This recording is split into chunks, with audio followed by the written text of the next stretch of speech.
বাঘে ধরলে বাঘে ছেড়ে দেয় অনেক সময়, শেখ হাসিনা ধরলে কখনো ছাড়ে না। এটা বুঝেন না।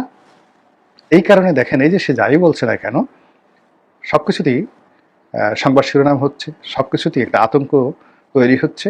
17 বছরে শেখ হাসিনা যে লিগেসি তৈরি করেছে ক্ষমতায় থেকে, আর এরশাদ জামানাতে বিরোধী দলে থেকে যে লিগেসি তৈরি করেছে, তো এর ফলে তাকে যারা চিনেন সবাই তাকে জমের মতো ভয় পান। একজন সংসদ সদস্য হুইপ, আমার মানে ঘনিষ্ঠ বন্ধু, তো সে আমাকে বলতেছিল যে আমার শেখ হাসিনাকে দেখলে খুব ভয় লাগে। আমি বলি কেন?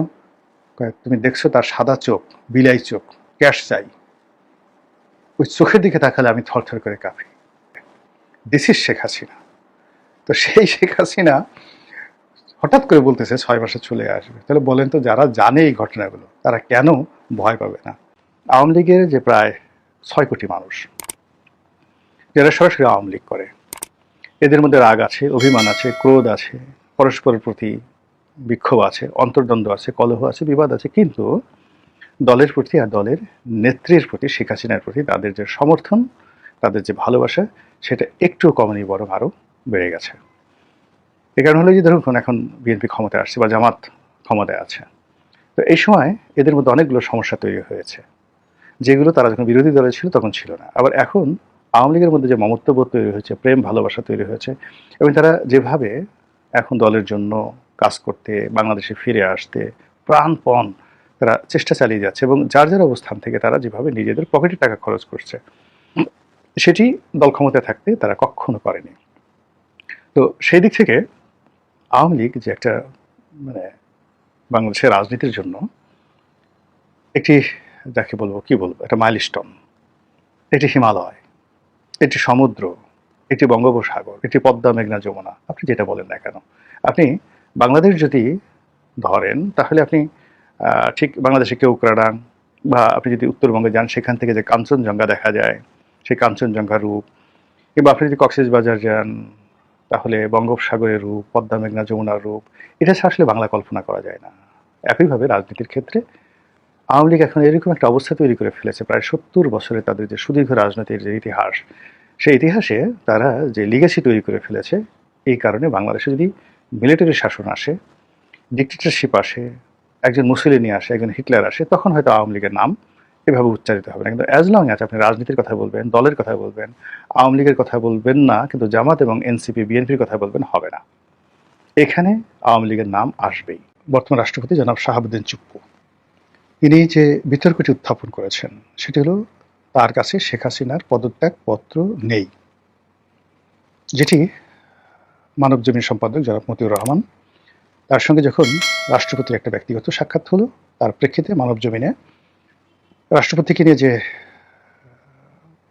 মানে প্রতিবেদন প্রকাশ করেছিল মানবজমিন, ওখানে আরো অনেক কথাবার্তাগুলোর মধ্যে এই কথাটা রীতিমতো ভাইরাল হয়ে পড়েছিল যে শেখ হাসিনার পদত্যাগপত্র খুঁজে পাওয়া যাচ্ছে না, বা রাষ্ট্রপতির কাছে যে ফাইল, সেই ফাইলের মধ্যে নেই। এখন আমরা যেটা জানি সেটা হলো শেখ হাসিনা পদত্যাগপত্র দিয়েছেন বা তিনি পদত্যাগ করেছেন, এবং শেখ হাসিনা প্রথম দিকে এটা অস্বীকার করেননি। তিনি একবার দুবার বলেছেন যে তিনি পদত্যাগ করেননি, কিন্তু আবার একই মুখে তিনি বলেছেন যে হ্যাঁ, দেশের স্বার্থে তিনি পদত্যাগ করেছেন।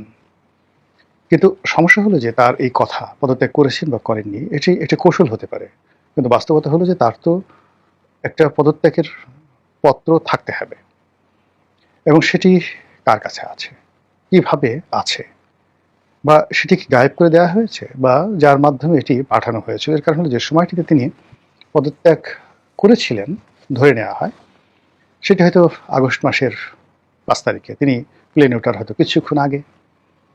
এখন প্লেনে ওঠার কিছুক্ষণ আগে তিনি যদি পদত্যাগ করে থাকেন, সেই পদত্যাগপত্রটি স্ক্যান করে ফ্যাক্সে পাঠানো বা সেগুলো মানে হাতে করে নিয়ে সেনা সদরে, সেনা প্রধানের কাছে অথবা রাষ্ট্রপতির কাছে পৌঁছানোর মতো কোনো অবস্থা ছিল না।